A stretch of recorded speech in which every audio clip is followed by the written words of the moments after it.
হযরত আলী রাদিয়াল্লাহু আনহু ফাতেমা রাদিয়াল্লাহু আনহা স্বামীর খেদমতের জন্য দাঁড়াইলেন।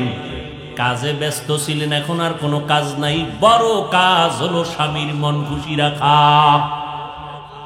ফাতেমা রাদিয়াল্লাহু আনহা দাঁড়াইছেন, স্বামীর ঘামগুলো মুছাইতেছেন। কোথা থেকে আসলেন? দো জাহানের সরদার রহমতের নবীর দরবার থেকে আসলাম। আব্বাজান কেমন আছেন? আলহামদুলিল্লাহ, তবে একটু পেরেশানি দেখলাম। কি পেরেশানি? আব্বাজানের কি পেরেশানি? প্রশ্ন চলতেছে, নারীদের জন্য শ্রেষ্ঠ গুণটা কি? কেউ জবাব দেয় না। ও ফাতেমা, আপনি বলতে পারবেননি, আমি খবরটা নিয়ে পয়গম্বরের কাছে গিয়া পেরেশানি দূর করব। ফাতেমা রাদিয়াল্লাহু আনহা বলেন, ও স্বামী আমার, আব্বাজানকে গিয়া সালাম দিবেন আর বলবেন, নারীদের জন্য পৃথিবীর মধ্যে শ্রেষ্ঠ গুণ হলো বেগানার নজর থেকে নিজেকে বাঁচাইয়া রাখা। বেগানার নজর থেকে নিজেকে হেফাজতে রাখা। হযরত আলী চলে গেলেন, রহমতের নবীর দরবারে হাজির। মায়ার নবী বললেন, আলী। দ্রুত গেলেন, আবার আসলেন। ফাতেমার পক্ষ থেকে সালাম। আমার ফাতেমা কেমন আছে? আলহামদুলিল্লাহ, ভালো আছে। নবী সুসংবাদ, যেই প্রশ্নের জবাব আপনি পাইলেন না, আপনার কন্যা ফাতেমা সে জবাব দিয়েছেন। নারীদের জন্য সৃষ্টি জগতের মধ্যে একমাত্র শ্রেষ্ঠ গুণ হলো বেগানার নজর থেকে নিজেরে বাঁচাইয়া রাখা।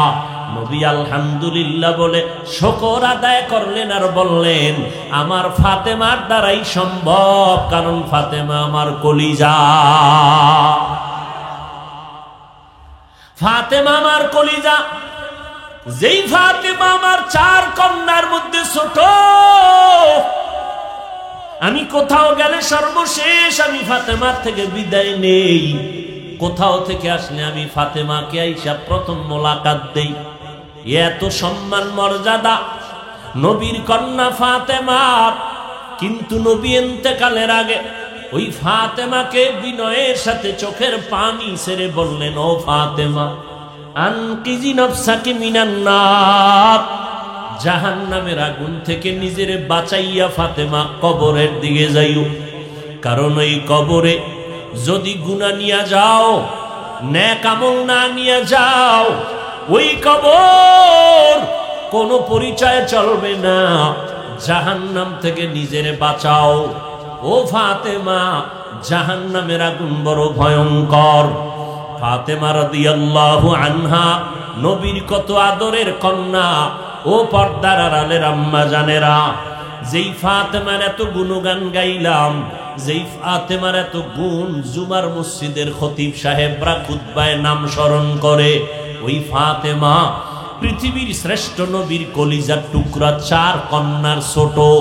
ফাতেমাকে যদি নবী ইন্তেকালের আগে এত বড় সতর্কবাণী করে থাকেন, ও ফাতেমা, কবরে যাওয়ার আগে জাহান্নাম থেকে নিজেরে বাঁচাও, তাহলে আম্মা জান, আপনার কি পরিমাণ কান্না দরকার, আপনার কি পরিমাণ জাহান্নাম থেকে বাঁচা দরকার, সতর্কতা অবলম্বন করা দরকার। ওই ফাতেমা রাদিয়াল্লাহু আনহাকে নবীর ইন্তেকালের 6 মাস পর ফাতেমা রাদিয়াল্লাহু আনহার ইন্তেকাল। সাহাবী যখন কবরে রাখবেন, ফাতেমা রাদিয়াল্লাহু আনহা হযরত আলীকে বললেন, জীবনে আমার হায়াতে কেউ আমার দেহ দেখে নাই, কোনো বেগানা দেখে নাই। ইন্তেকালের পরে যত দ্রুত পারেন ঘরের ভেতরে আমার দেহটা বাহিরে নামাবেন না, ভেতরে দাফন কাফনের ব্যবস্থা, জানাজা পড়ায়া যত দ্রুত পারেন দাফন করাবেন। ইন্তেকালের পরেও যেন বেগানার নজর না লাগে, কারণ আমি ইন্তেকালের পরে কাফনের উপর দিয়েও যদি কেউ তাকায়, অনেকে পর্যালোচনা করবে, নবীর কন্যা ফাতেমা এত মোটা, এত লম্বা ছিল, এতটুকু সুযোগ আমি ফাতেমা দিতে চাই না। যত তাড়াতাড়ি পারেন কবরে দাফন করবেন। দাফন যখন হবে কবরকে ডেকে ডেকে বলতেছিল, এই কবর, তোর গর্বের মধ্যে কারে রাখতেছি জাননি? পবিত্র ফাতেমা, এত মুহাব্বতের নবীর কন্যা, বেয়াদবি যেন না হয়। এইবার কোনো আওয়াজ আসে না। আবার বলল, কবরের মাটি। শেরে খোদা হযরত আলীর স্ত্রী ফাতেমা, মাটি আওয়াজ দেয় না। ও কবরের মাটি, রহমতের নবীর কন্যা ফাতেমা, জান্নাতের নারীদের সরদারিনী ফাতেমা। শেষ পর্যন্ত মাটির থেকে জবাব আসতেছে, ও আবু যর, আমি কবরের কাছে কোনো ব্যক্তির পরিচয় চলবে না। আমার কাছে কোনো কারো পরিচয় নাই। আমার কাছে পরিচয় হবে শুধু আমল। নেক আমল নিয়ে যারা আসবে তাদের সাথে আমার ব্যবহার হবে অত্যন্ত ভালো ব্যবহার। আর যারা গুনাহগার হইয়া কবরের মাটিতে আসবে তাদের সাথে আমার ব্যবহার হবে বড় মারাত্মক। আমি মাটি আল্লাহর অর্ডারে দুই পার্শ্ব থেকে এত জোরে জোরে চাপ দিব, আমি ব্যবহারটা ভালো করতে পারবো না। ও পর্দার আড়ালের আম্মা জানেরা, আপনাদের জন্য এত সুন্দর সুযোগ আমার আল্লাহ দান করেছেন। পুরুষেরা বৃষ্টি হোক আর রৌদ্র থাক, আজান হয়েছে তাড়াতাড়ি মসজিদে যাও, নামাজ আদায় করো, ঈদের নামাজ ঈদগাহে চলে যাও। বৃষ্টি নাই, রৌদ্র নাই, কোনো সুযোগ নাই ক্ষমার। ও আম্মা জানেরা, মাসের মধ্যে একটা সপ্তাহ আল্লাহ আপনাদের নামাজকে মুলতবি করেছেন। জীবনেও কাজা করা লাগবে না রে আম্মা, এত সম্মান দান করলেন। পুরুষেরা কষ্ট করিয়া মসজিদে যাইয়া সওয়াব কামাই করবে নামাজ পড়িয়া। আম্মা জানের মসজিদে যাওয়ার প্রয়োজন নাই। আল্লাহর নবী বলতেছেন, ও নারীরা, ঘরের মধ্যে বসে নামাজ পড়ো। বাহিরে নামাজের থেকে নারীদের ঘরের মধ্যে নামাজ বড় উত্তম। আবার ঘরের খোলা জায়গা থেকে আরো আটকা জায়গা, নিরিবিল জায়গায় নামাজ পড়া আরো উত্তম। পুরুষেরা বাইরে গিয়া ওই মসজিদে গিয়া জুমার নামাজে যেই পরিমাণ সওয়াব তারা পাবে, ওই পরিমাণ পুরা সওয়াব আম্মা জানেরা ঘরের মধ্যে নামাজ পড়লে পেয়ে যাবে। আতিনা ফি দারে দুনিয়া না হাসান, আতিনা ফি দারে উকবা না হাসান, ইয়া গিয়াসাল মুস্তাগীসি নাহদিনা লাফতিখারা বিল উলুমে ওয়াল গিনা। নারীদের জন্য দুনিয়ার কোনো পেরেশানি নাই। যতক্ষণ বাবার আন্ডারে থাকবেন, বিবাহের আগে বাবায় ভরণ পোষণের ব্যবস্থা করবেন। স্বামীর ঘরে যাবেন, স্বামী মাথা গরম করে কামাই রুজির জন্য কষ্ট করবে। আম্মা জান, সূর্যের গরম লাগায় মাঠে ময়দানে কষ্ট করার প্রয়োজন হবে না। বসে বসে ঘরের মধ্যে নিজের ভিটামিনটাকে সন্তানের পেছনে ব্যয় করবেন। আপনার বড় দায়িত্ব নেককার সন্তান জমিনে রেখে যাওয়া। আপনার অবদানে একটা সন্তান নেককার হবে। আপনার মেহনতের মাধ্যমে, ত্যাগের মাধ্যমে স্বামীর সংসারটা বড় উন্নতি লাভ করবে। আপনার কষ্ট করা মেহনতের কারণে স্বামীর কামাই রুজিতে আল্লাহ বরকত দান করবেন।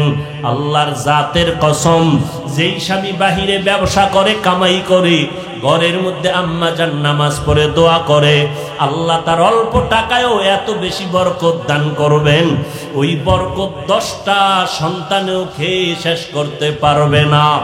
আর যদি স্বামী কোটি কোটি টাকাও কামাই করে, স্ত্রী যদি নামাজ না পড়ে বেপরদায় চলে, কোটি টাকায়ও ওই সংসারে কোনোদিন বরকত হবে না। আম্মা জান, আপনার বড় দায়িত্ব আপনার মাথায়। একটা সন্তান দুনিয়াতে রেখে যাও আপনার বড় দায়িত্ব। আপনি দোয়া করবেন, আপনার আদর্শ সন্তান শিখবে। ইমাম গজালি, বিশ্ববরেণ্য দার্শনিক, বড় বুজুর্গ আলেম, তিনি বলেন, প্রত্যেকটা সন্তানের জন্য প্রাথমিক শিক্ষিকা হলো তার আপন মা। মা সন্তানের যা শিখাবে সন্তান তাই শিখবে। মা সন্তানকে যে আদর্শ দিবে সন্তান সে আদর্শওয়ালা হবে। ও আম্মা জান, আপনার সন্তানকে ডাক্তার বানাবেন, আপনার সন্তান ইঞ্জিনিয়ার বানাবেন, আপনার সন্তানকে প্রফেসর বানাবেন, অন্তর ভরে দোয়া করে গেলাম। তবে আপনার সন্তানটাকে বেয়াদব বানাবেন না। আপনার সন্তান আদর্শবান ডাক্তার হবে, আপনার সন্তানটাকে আদর্শ ইঞ্জিনিয়ার বানাবেন। আপনার সন্তানের ব্যবহারে যেন কোনো আলেম কষ্ট না পায়, আপনার সন্তানের ব্যবহারে কোনো এলাকার মুরব্বী যেন কষ্ট না পায়, আপনার সন্তানের ব্যবহারে যেন সবাই দোয়া করে, আপনার সন্তানের চরিত্র দেখে যেন অন্য খারাপ সন্তানও ভালো হয়ে যায়। 5 ওয়াক্ত নামাজি সন্তান বানান। সন্তানের ব্যবহারটা সুন্দর করাবার জন্য আপনার ত্যাগ এবং চেষ্টা করা অপরিহার্য কর্তব্য। একদিন আপনি থাকবেন না, এই সন্তানের ব্যবহার পাইয়া এলাকার সবাই কলিজা ভরে দোয়া করবে, আর ওই দোয়ার অংশটা মা আপনি কবরে পেতে থাকবেন। আপনার সন্তান ডাক্তার হইয়া মানুষের সেবা করবে আর কোরআন তেলাওয়াত করে মায়ের জন্য দোয়া করবে। এটাই যদি আপনি রেখে যাইতে পারেন, এর থেকে আপনার বড় পাওয়া আর কিছুই নাই। ও পর্দার আড়ালের আম্মা জান, ও যুবক, ওই মায়ের দোয়া নিয়ে সামনে আগাও। ও বৃদ্ধ বাবাজি, সন্তানটাকে আদর্শ মানুষ বানাইতে চাইলে আপনার ঘরের নারীকে আদর্শওয়ালা হতে হবে, আপনি বাবাকেও আদর্শবান হতে হবে। আল্লাহর কাছে দোয়া করেন, আল্লাহ তো তওবার দরজা খুলে রাখছেন। জীবনে যদি শয়তানের ধোকায় পড়ে অপরাধ করিয়াই ফেলো, আল্লাহ বলেন বান্দা চোখের পানি ছেড়ে তওবা করো, আমি আল্লাহ 1 সেকেন্ডের তওবার বিনিময়ে তোমার 100 বছরের জীবনের গুনাহ মাফ করে দিব। আল্লাহর কাছে তওবার দরজা খোলা। ও বৃদ্ধ বাবাজি, এখনো যারা নবীর তরিকা অনুযায়ী চলতে পারেন না, সন্তানটাকে চালাইতে পারেন না, স্ত্রীটাকে চালাইতে পারেন না, ও আম্মা জানেরা, এখনো যারা পর্দা রক্ষা করতে পারেন না, স্বামীর সাথে ভালো আচরণ করতে পারেন না, এখনো সময় আছে তওবা করে নেন। ও পুরুষেরা, এখনো যারা স্ত্রীর হক আদায় করতে পারেন না, এখনো সময় আছে তওবা করে নেন, সামনে থেকে আর অপরাধ করবেন না। ও যুবকেরা, ওই মা বাবার সাথে ভালো ব্যবহার যারা করতে পারো নাই, ওই মা বাবার দোয়া চোখের পানিতে আজ আমি চেয়ারে বসছি, ওই মা বাবার দোয়া আর চোখের পানি ছাড়া পরীক্ষায় ভালো নাম্বার পাইবা না। ওই মা বাবার দোয়া ছাড়া তুমি সম্মানের চেয়ারও পাইবা না। ওই মা বাবার দোয়া নিয়ে সামনে আগাও, আল্লাহর কাছে তওবা করো, মনে মনে বলো আল্লাহ, জীবনে তো বহু অপরাধ করেছি, আমার গুনার খবর আমার মা বাবা ভাই বোনেরা কেউ জানে না, আপনি জানেন। আজকে তওবার নিয়ত করে ফেললাম, জীবনে আর জবান দিয়া গুনাহ করব না, চোখ দিয়া বেগানার দিকে তাকাবো না, গীবত শিকায়াত করব না, গালি দিব না, হাতের দ্বারা কোনো গুনাহ করব না। ও আল্লাহ, নবীর তরিকা মেনে চলবো, মা বাবার দোয়া নিয়ে চলবো, আর দাড়ি কাটবো না, দাড়ি ছাড়বো না। তোমার মতো কত যুবক চাকরি করে, ব্যবসা করে, স্কুল কলেজে পড়ে, 5 ওয়াক্ত নামাজি দাড়িওয়ালার অভাব নাই। আল্লাহর কাছে তওবা করে নাও। ও আল্লাহ, শয়তানের ধোকায় যত অন্যায় করেছি আর কখনো করব না। মুরব্বীদের সাথে খারাপ আচরণ করব না, ওলামায়ে কেরামের বিরোধিতা করে নিজের কপালটা নষ্ট করব না, ওলামায়ে আহলে হকের পরামর্শ নিয়ে চলব, বাতিলের মোকাবেলায় জীবনটাকে বিলীন করে দিব, নবীর সুন্নাতওয়ালা জিন্দেগি নিয়ে চলব। তওবা করার মতো যদি নিয়ত থাকে, অন্তর দিয়ে আমার আল্লাহকে ডেকে ডেকে বলতে থাকো, ও দয়ার মালিক, জীবনে গুনার থেকে আর কোনোদিন বাঁচতে পারার আশা নাই, তুমি যদি দয়া না করো। ও মালিক, আজকে তওবার নিয়ত করে ফেললাম, ঘুমের ঘরেও না জানি মরণ এসে যায়, কত মানুষ পানিতে ডুবে মরে যায়, কত মানুষ অ্যাক্সিডেন্ট হয়ে মরে যায়। ও আল্লাহ, হায়াতের মালিক তুমি, সম্মানের মালিক তুমি, রিজিকের মালিক তুমি। নবীর তরিকার বাইরে চলবো না, তোমাকে সন্তুষ্ট করে চলবো, ওলামায়ে আহলে হকের পরামর্শ নিয়ে চলবো, মা বাবার দোয়া নিয়ে চলবো। আল্লাহ তুমি আমাদের তওবাওয়ালা জিন্দেগি দান করে দাও, গুনাহের প্রতি ঘৃণা জমায়া দাও, নবীর তরিকা মতে মা বাবার দোয়া নিয়া ওলামায়ে আহলে হকের পরামর্শে নেক আমল করার তৌফিক দান করো, আমিন। ক্বালান নবী সাল্লাল্লাহু আলাইহি ওয়া আলিহি ওয়াসাল্লাম, লান তাজতামিআ উম্মতি আলা দালালাতি আবাদা। পৃথিবীর উম্মতেরা একই সময় সব গোমরাহ হবে না। সব যদি লাইন ছাড়া হয়, একটা দল সংখ্যায় কম হলেও তারা কিয়ামত পর্যন্ত হকের ঝান্ডা ধরে থাকবে। এখন যারা গোলা বৃষ্টির পানি খাইয়া পাগল হইছে, এখন এরা পাগল কয় না, যারা এদের ভুল ধরায় দেয় কয় এরা পাগল। নিজে মোনাজাতে কান্দে না, যে কান্দে কয় এরা পাগল। আছে না নাই? আল্লাহ হেদায়াত দান করুন। ইয়া নিসা আন-নবী লাস্তুন্না কাআহাদিম মিনান নিসা ইনিত্তাকাইতুন্না ফালা তাখদা'না বিল কওল ফায়াতমা'আল্লাযী ফী কলবিহি মারাদ ওয়া কুলনা কওলাম মা'রুফা। সময় কম, এই কম সময়ে যে কিছু কথা বলে নামবো, গুছাইয়েই আনতে পারবো না, অল্প কথা। নবীর বিবিদেরকে আল্লাহ এই কথা হঠাৎ করে কেন বলবেন? অবশ্যই পেছনে কি আছে, কারণ আছে। নবীজির স্ত্রী একাধিক, 9 জন কি 11 জন। পয়গম্বরের স্ত্রীরা এক সময় জিহাদের ময়দান থেকে নবীর জন্য গনিমতের মাল আসলো, কেমন যেন একটু স্বাচ্ছন্দ্য অবস্থা চলছে। এমন সময় বিবির একটু মশওয়ারা করলেন। আম্মা জান আয়েশা পাশে বসে আছেন, নবীজির কাছে যদি একটু আবদার করা যাইতো, আমাদেরকে একটু খরপোশ বাড়ায় দিবে। যখন ছিল না তখন চাই নাই, এখন তো সম্পদ আছে, গনিমতের মাল, নবী চাইলে তো একটু আমাকে বাড়ায় দিতে পারেন।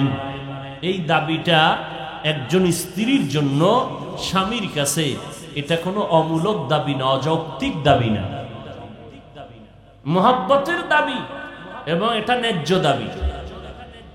কিন্তু দাবিটা করবে কে? রহমতের নবী। কে করবে? সবাই মিলা আম্মাজানেরা সিদ্ধান্ত নিলেন যে আম্মাজান আয়েশাকে দায়িত্ব দিই।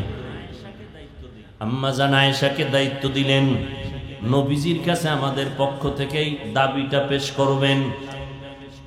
দাবি পেশ করা অন্যায় না, কিন্তু ঝামেলা একটু হয়ে গেছে। নবীজির কাছে গেলেন, আম্মা জান সবার পক্ষ থেকে দাবি তুললেন। ভালো কথা দাবি তুলছেন, কিন্তু একটা উদাহরণ টানছেন। রোম পারস্যের সম্রাট, রোমের রাজা, পারস্যের রাজা যারা, এদের স্ত্রীরা যেই স্বাচ্ছন্দ্যে থাকে, কত কিছু তারা পায়, আমাদেরকেও যদি একটু দিতেন। আল্লাহ পাকের কাছে এটা, এই উদাহরণটা পছন্দ হয়নি।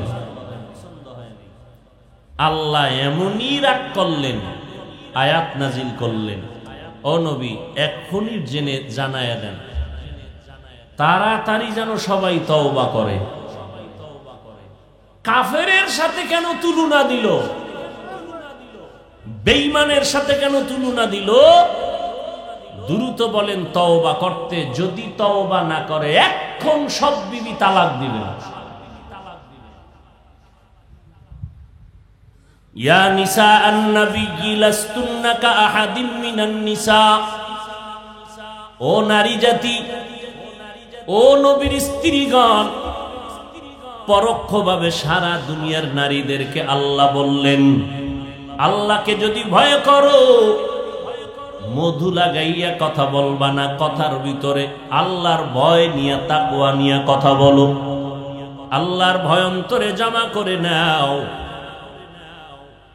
সারা দুনিয়ার নারীদেরকে আল্লাহ বললেন, এই নারীর দল, তোমাদের কণ্ঠের আওয়াজটাও কিন্তু একটা বড় আকর্ষণীয়।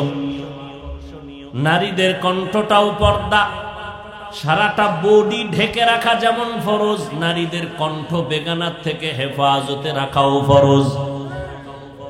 আপনি রাখবেন না, আপনি অর্ধুলাঙ্গ হয়ে রাস্তায় যাবেন, সেটা আপনার বিষয়। কবরে যাবেন আপনি, জবাব দিবেন আপনি। আপনার ওই কারণে তো ফতোয়া আপনামুখী হবে না, ফতোয়া মদিনামুখী হবে। ফতোয়া কি আপনার মতো হবে না মদিনার লাইন? মদিনার লাইন। আল্লাহ পাক রব্বুল আলামিন এই জন্য বলে দিয়েছেন, কুল্লিল মুমিনিনা ইয়াগুদ্দু মিন আবসারিহিম। ও মুমিন, তোমরা তোমাদের নজরকে নিম্নগামী করে রাখো, তোমাদের নজরকে নিচে রাখো। কাদের থেকে? বেগানার থেকে। আচ্ছা, মুমিন বললে কি শুধু পুরুষ না মহিলা সহ? খুব খেয়াল করবেন, মুমিন মানি নারী পুরুষ সবাই। কি বললেন? ও মুমিনেরা, তোমাদের নজরকে নিম্নগামী করে রাখো বেগানার থেকে। এখানে নারীও আছে পুরুষও আছে, কিন্তু আলাদা করে আবার বললেন, ও নারীরা, অকুল্লিল মুমিনাতি ইয়াগুযুজনা মিন আবসারিহিন্না।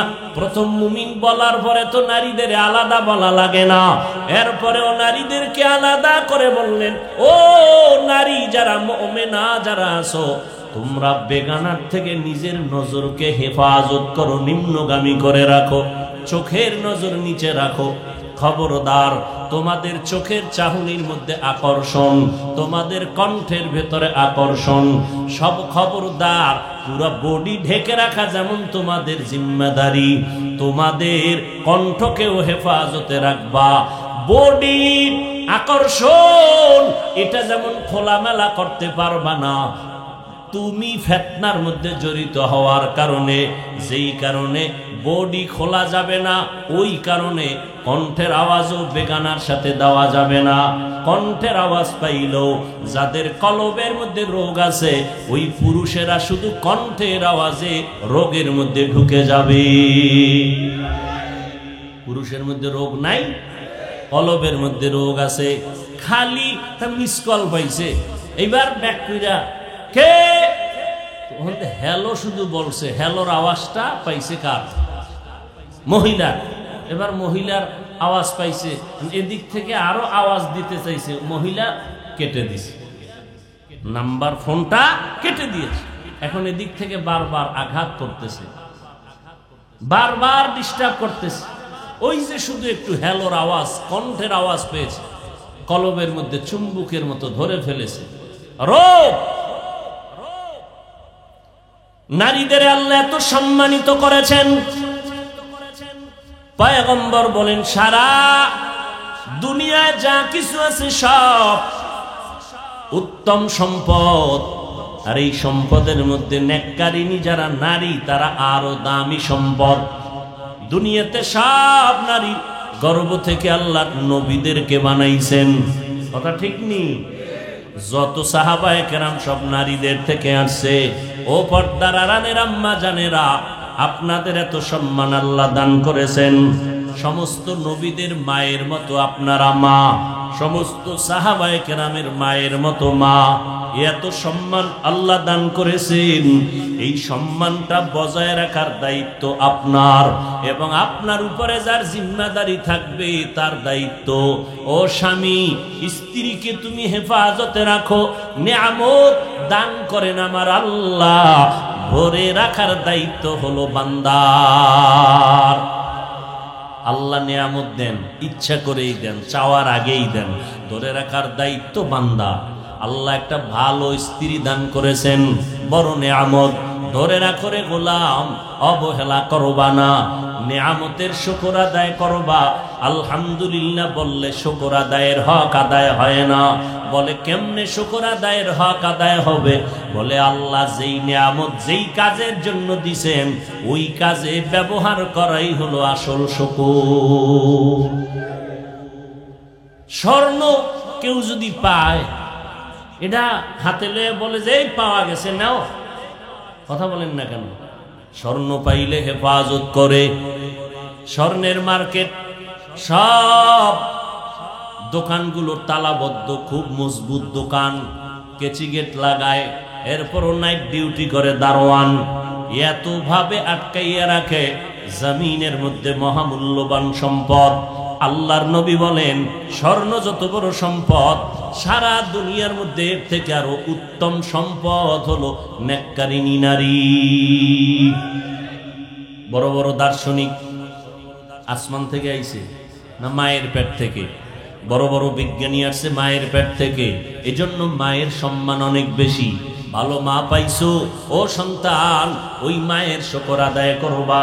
এক নাম্বার, ওই মায়ের থেকে বেশি বেশি দোয়া নিয়ে সামনে আগাও, কারণ মায়ের দোয়া আল্লাহর কাছে বিদ্যুতের আগেও। স্বামী ভালো একজন স্ত্রী পেয়েছো, আল্লাহর কাছে শুকর আদায় করে ধরে রাখো।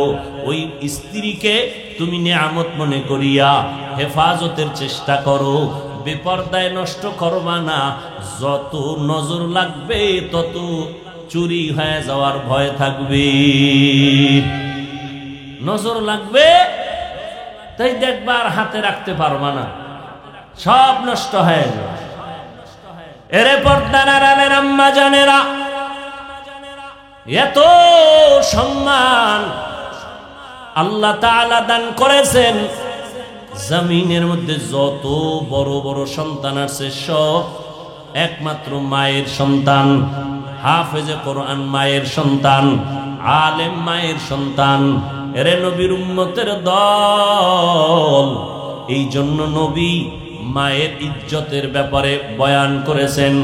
ইসলাম নারীদের সম্মান বাড়িয়ে দিয়েছেন এবং আমার আল্লাহ নারীদের মর্যাদা বাড়িয়েছেন। কিয়ামত পর্যন্ত কেউ যদি মন গড়া নতুন করে নারীদের সম্মান দিতে চায় আলাদা থিওরিতে, আল্লাহর কসম নারীদের সম্মান আর বাড়বে না, বরং হবে আরো অপমান।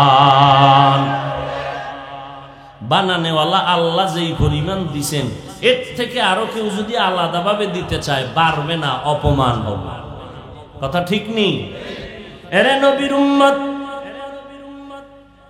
আল্লাহ পাক রব্বুল আলামিন নারীদের জন্য জিহাদে যাওয়া ফরজ করেন নাই। একজন পুরুষ শাহাদাতের মাকামে যদি পৌঁছতে চায়, যুদ্ধের ময়দানে যাও, কাফেরের মোকাবেলায় যুদ্ধ করিয়া যদি শাহাদাত বরণ করো, তুমি বিনা হিসাবে জান্নাত। আম্মা জানদের কষ্ট করিয়া কাফেরের মোকাবেলায় যুদ্ধে যাইয়া শহীদ হওয়া জরুরি না, যদিও সুযোগ থাকলে যাবে ভিন্ন কথা।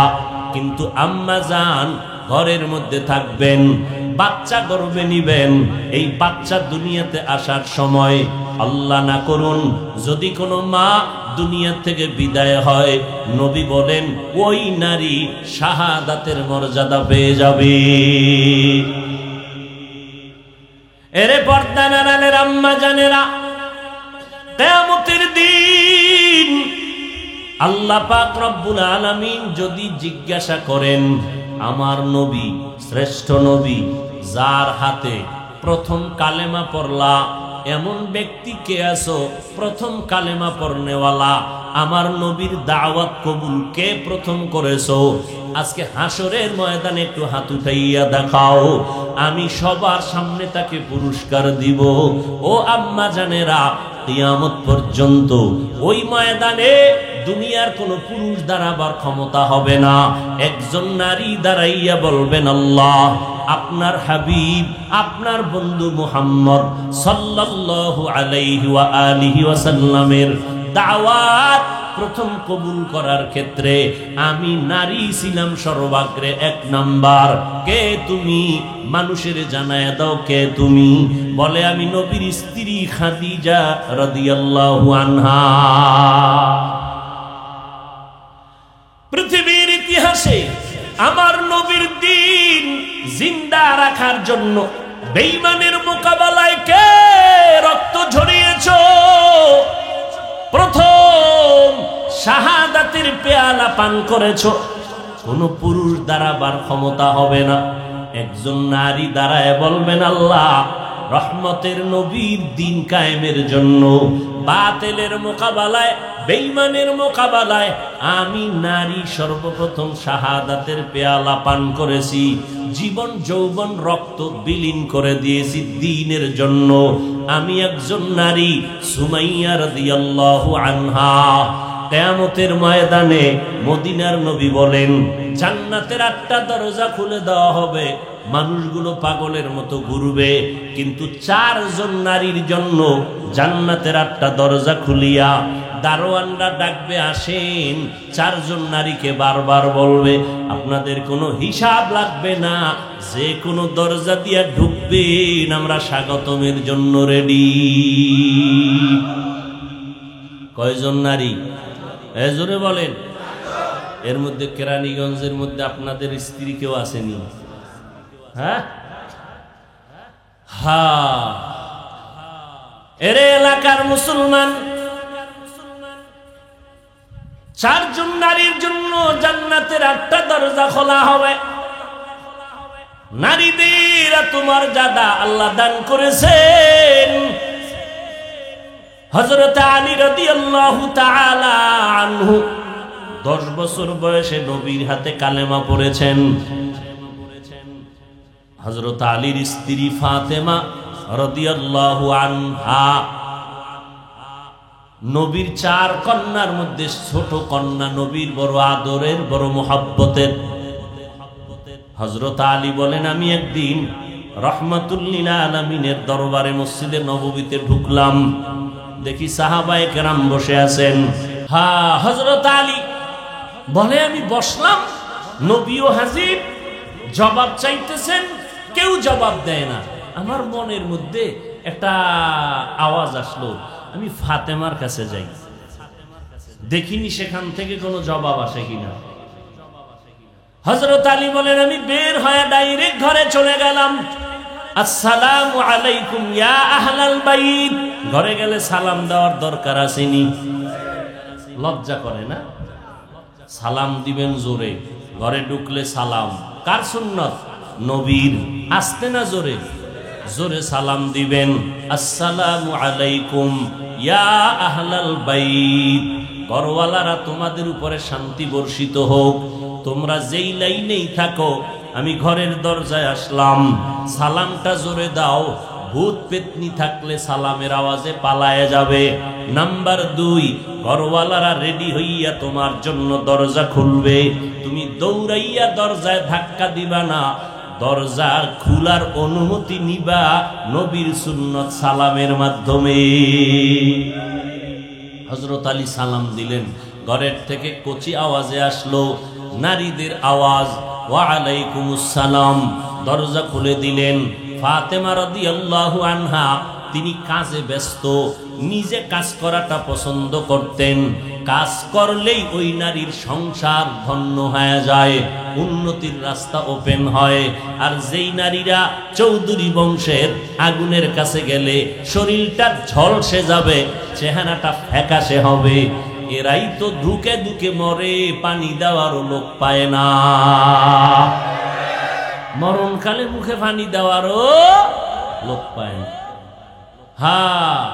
ফাতেমা রাদিয়াল্লাহু আনহা কত কষ্টের জিন্দেগি, সময় মতো খানা নাই, চুলায় আগুন জ্বলে না। ফাতেমা রাদিয়াল্লাহু আনহা সৃষ্টির শ্রেষ্ঠ নারী, জান্নাতের নারীদের সরদারিনী ফাতেমা কত ধন্য।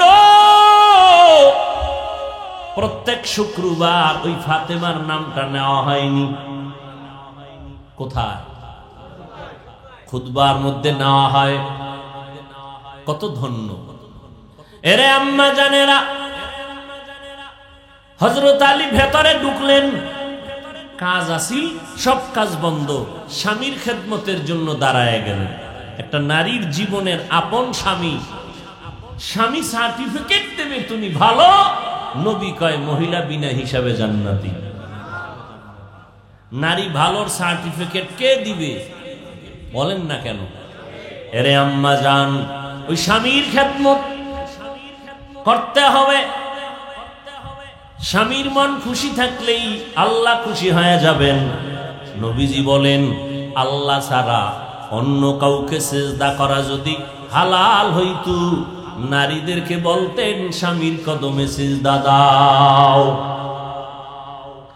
স্বামীর কদমে সিজদা দাও মানে সিজদা দেওয়া যেহেতু হারাম, এরপরও নারীদের কথাটা টানলেন কেন? স্বামীর মর্যাদা বুঝানোর জন্য। নারী নির্যাতনের আদালত আছে, আছে না নাই? পুরুষ নির্যাতনের আদালত কই? হ্যাঁ, আল্লাহ হেদায়াত দান করুন। তবে পুরুষেরও কিছু দোষ আছে না নাই? এক হাতে তালি বাজে না, বিনা বাতাসে পানি নড়ে না। ঠিক স্বামীর দোষ না থাকলেও ঘরের সব নারীরা উল্টা পাল্টা কথা কয় না। স্বামীর দোষ কি? আল্লাহর দেওয়া একটা নেয়ামতের মাইয়া পাইছে বউ হিসাবে, এটাই তো বড় ধন্য। কিন্তু ওইটারে ভুইলা গেছিল বিদেশের ভিসা পাওয়ার যৌতুকের নাম নিয়া। তাহলে বিসমিল্লাতেই গলত, যৌতুক খাইছে। এর থেকে বাথরুমের 250 গ্রাম পায়খানা খাওয়া ভালো। ওই পায়খানা খাইয়া হালাল সাবান দিয়া কুলি করো, গন্ধ শেষ। কিন্তু যৌতুক নামের পায়খানার গন্ধ ধুইতে হলে পানি লাগবে জাহান্নামের সেই কঠিন শাস্তির পানি। যৌতুক হালাল না হারাম? আপনাকে এদিকে বোধহয় হারাম নাই। হ্যাঁ, মাঝে মাঝে আমি বলি, পিসাবের মুরিদের পাওয়ার কত, তাবলিগলার চিল্লার পাওয়ার কত, হাজী সাহেবের ভিআইপি প্যাকেজের লাভবাইকের ভাওয়ার কত টের ভাবা যায় মাইয়া ভোলার বিয়ার সময়।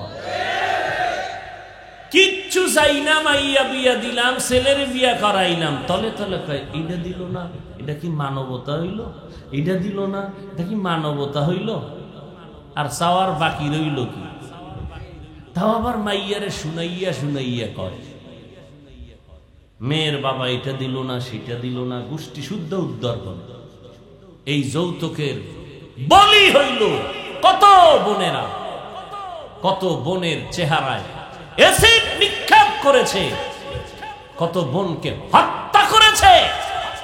এই পুরুষগুলো সব ভালো না? তাহলে পুরুষের প্রথম দোষ কি পাইলাম? কথা কন না কেন? এই যদি আবার ওদিকে যাই, বিশাল, শুধু কেই না, বিয়া করবে একজন, মাইয়া দেখছে 13 জন। এটা কোন সুন্নাত? হ্যাঁ, আহা, এই সমস্ত উল্টাপাল্টার কারণে অধিকাংশ সংসার ভেঙ্গে যায়, থাকে না। ফ্রি মাইন্ড, ফ্রি বাস, ফ্রি মাইন্ডে বিয়া করছে, একজনে লইয়া পার্কে গেছে, কিও ডোন্ট মাইন্ড, ফ্রি মাইন্ডের ঘরে ডোন্ট মাইন্ড, ব্যাস। আল্লাহ হেদায়াত দান করুন। উভয়েরই দোষ আছে, আল্লাহ হেদায়াত দান করুন। এই জন্য নারীদের প্রথম ঔষধ, কোন মধুমাখা কথা বলা যাবে, বেগানারে সালাম দেওয়া জায়েজ নাই। আম্মা জানের সালাম দেয় না, বেআইন সাহেবের সালাম দেয়। কি দেয়নি? যদি সালামের জবাব না দেখে না, বেআইন কথা বলা যাবে না। সেদিন সালাম দিলাম, জবাব পেলাম না। বেগানাকে সালাম দেওয়া নিষেধ। বেগানা বুঝেননি কি? আপনার মা, আপনার শাশুড়ি, যাকে আপনি বিবাহ করতে পারবেন, বিবাহের আগে আপনার সে বেগানা, তাকে সালাম দেওয়া যাবে না। কেন? সালামেও মহব্বত বাড়ে। এই জন্য নবী কইছে বেশি বেশি সালাম দাও। বেশি বেশি সালাম দাও।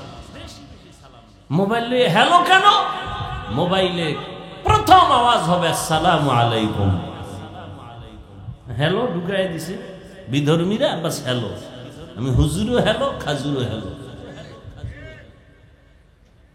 রসুলের আওয়াজ কি? সালামু আলাইকুম। সে কোনো কথা বলে না, সালামু আলাইকুম, সালামু আলাইকুম, সালামু আলাইকুম। জবাব নাই, ও চলতেই থাকবে অনবরত। জবাব যেদিন দিবে সেদিন থেকে ওয়ালাইকুম সালামের পরে বাকি কথা শুরু। আসসালামু ক্বাবলাল কালাম। ভাইজান কেমন আছেন? সালাম আলাইকুম। সালাম আগে না পরে? আসসালামু আলাইকুম, কেমন আছেন ভাইজান? সালামই না, সালাম দিবে কি স্টাইল? সালামালাইকুম, সালাম সালামালাইকুম। তার মানে তোর উপরে খোদার গজব। হে আবার ঘুরাইয়া খায় ওয়ালাইকুম, তোর উপরে আগে।